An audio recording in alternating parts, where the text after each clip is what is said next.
Alright, in this video I'm going to talk about things that I've done to save money deer hunting. Because the truth of the matter is that everyone's on a budget. It's just that some people's budgets are bigger and smaller than yours and mine.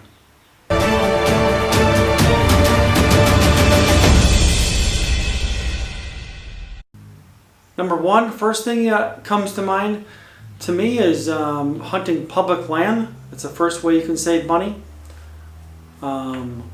Not having a monthly payment for land that you purchase or a yearly lease you pay.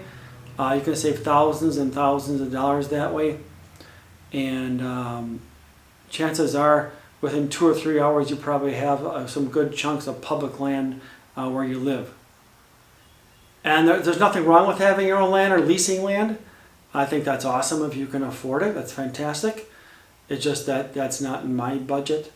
But not having leased land or land that you own, you can also save on tractors you might have to purchase, or ATVs you have to rent, seed you have to buy for food plots, equipment, that type of stuff as well. That stuff can add up. And if I had my own land, I would want like 3 dozen trail cams, 20 stands. I'd want a whole bunch of stuff.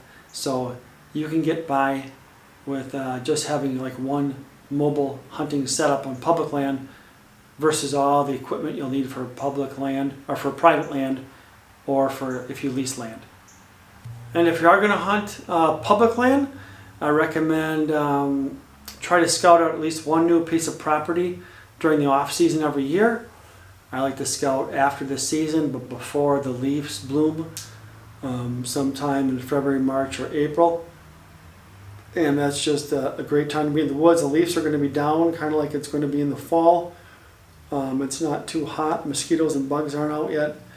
And just become familiar with one chunk of public land every off season. And so you just keep getting more and more spots. And depending on whatever the wind is doing on the day that you're able to hunt, you'll have a place you can go. Money saving tip number 2 is to simply hunt with friends or family when you drive. I'll drive anywhere. Sometimes I'll hunt real close to right outside of town here, a couple minutes away. But if you're going any distance, invite friends or family so you can split the gas money. I usually hunt maybe 2 hours, 2 hours away, usually for most of my deer hunting. So we just take turns driving, and you can save a lot on gas money also. Plus, it's just fun to be with friends and family when you hunt. Tip number 3, process your own meat. I just purchased a couple years back a Viking Solutions Quick Hoist. It's fantastic. You can just, if you have any, I live in the city, but I have a good number of trees in my yard. You can just attach just a chain that goes around a tree, and you can just, it's got a winch, and you don't have to do any lifting of your game. You can get however high you want. And so you can process all your meat yourself. Again, that's if you have the time.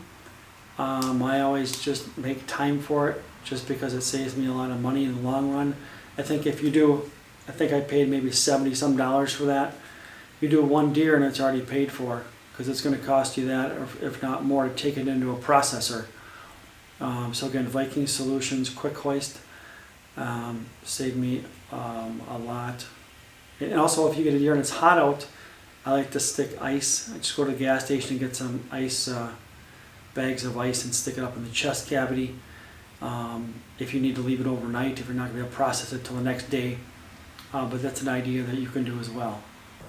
Alright, tip number 4, you don't need expensive weapons or bows or arrows. I bow hunt and gun hunt. I think I got my bow off Craigslist. It's a Mathews Mission Ballistic is the model. It was when I got it, it was like a couple years old, but the gentleman only sighted it in. He shot it like 20 times. It was basically brand new. And I got the setup, the rest. I got a ripcord rest, an HHA sight, which are all really good name brand stuff, a stabilizer, a quiver. I got pretty much all set up for $299. The bow itself at that time new was I think $500. would have been probably $800-900 that this guy put into it, and I got it for $299. Craigslist or Facebook Marketplace maybe. I've never tried that yet, but I heard that's a good one also. But a lot of guys are trading in or selling their bows and going for crossbows. So if you want a vertical bow, you can get a really good lightly used vertical bow, and all set up for very, very reasonable. I know Cabela's sells some also for $400. Pretty much all set up as well. So you don't need top of the line thousands and thousands of dollars weapons. You can just read some reviews and find a lightly used one. All right, number 5, sleeping in your vehicle. I know there's lots of videos out there on converting camping in your truck. I built a sleeping area in I have a full-size SUV. I built like a cot that I can slide a bunch of my boat cases and most of my equipment underneath. I measured it to see how tall my boat case was, but I didn't take into account that it'd be nice to sit up also. And so I couldn't really sit up in it, so I'm just going to kind of scrap that and just use 2 old couch cushions. Just fold my second and third row down, but I still have plenty of room on the side. So see if you can somehow convert for a reasonable price your vehicle in a place where you could maybe sleep 1 or 2 nights if you want to, save some money for hotels. All right, number 6, clothes and boots. That's one area I don't like to skimp on. End of the season sales, that's the best time you get is after the season. Even Walmart has some pretty good deals on hunting type stuff. I know I've got a lot of hunting scents there in January and February. After the season is a time to get that stuff. One time I got some boots from Cabela's, $100 boots for $25. Cabela's Instinct boots. I still have those today, and so after the season sales, that's a time to get boots and clothes. You probably want to get, you're going to need some pretty good stuff so you're comfortable with that. But again, after the season, it's time to do it. Trail cams, a lot of guys use trail cams. I personally don't. I hunt on pretty much all public land, and I just don't want to get them ripped off. And I'm really cheap, so that's another reason too.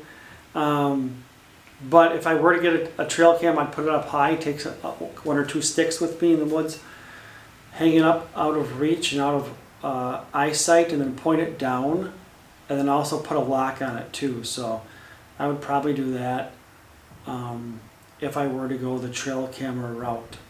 But I think on public land, at least on trail cam, you're kind of giving away your spot somewhat.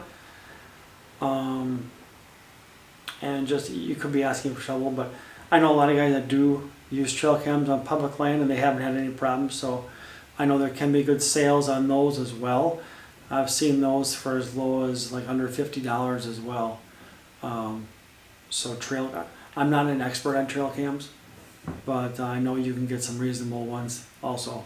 2 things I think that are a must-have on public land is being able to go in light, as far as lightweight with your setup, and then be prepared to come out heavy with a deer, hopefully, meaning you have to get a game cart.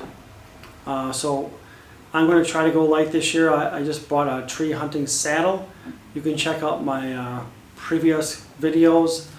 A couple months back I did some videos on my setup for my saddle. I'm excited to try that this year. Super lightweight.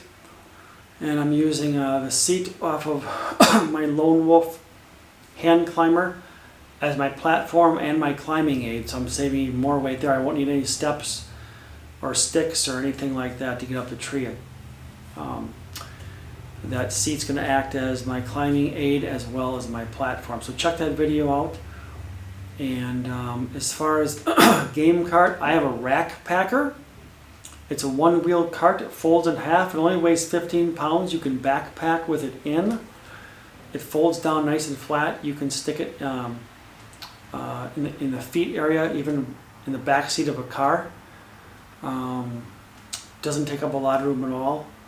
I hauled my buck out of it this year I got a nice buck this one right here, my biggest buck to date, but it does a really good job. It's got one wheel. It's really good for hills because you're able to navigate the sides of hills and you don't have to worry about tipping over. You get a strap that goes around your neck, and then it goes to the thing and it takes the weight off your hands as well. But God's really blessed us.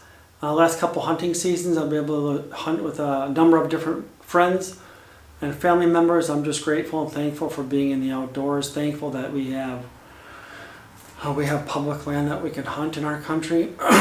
One verse that comes to mind is Proverbs 15:16. Better a little with the fear of the Lord than great wealth with turmoil. So not a lot of turmoil around here. But actually, I was on a mission trip last summer in Africa, and my basic little ranch house, it was pretty much a mansion as compared to what most of the other countries in the world live like. So that was an eye-opener for me. As compared to a lot of other people in different countries, I would be considered pretty wealthy. Yet I drive a car that's 20 years old. But it's just all perspective. And I'm just grateful and thankful for being able to live in our country. It has a ton of opportunities. I know right now our country is going through a rough time with the virus thing going on and riots and all that stuff. And I just believe me when I tell you that our country has a lot of opportunities for everyone.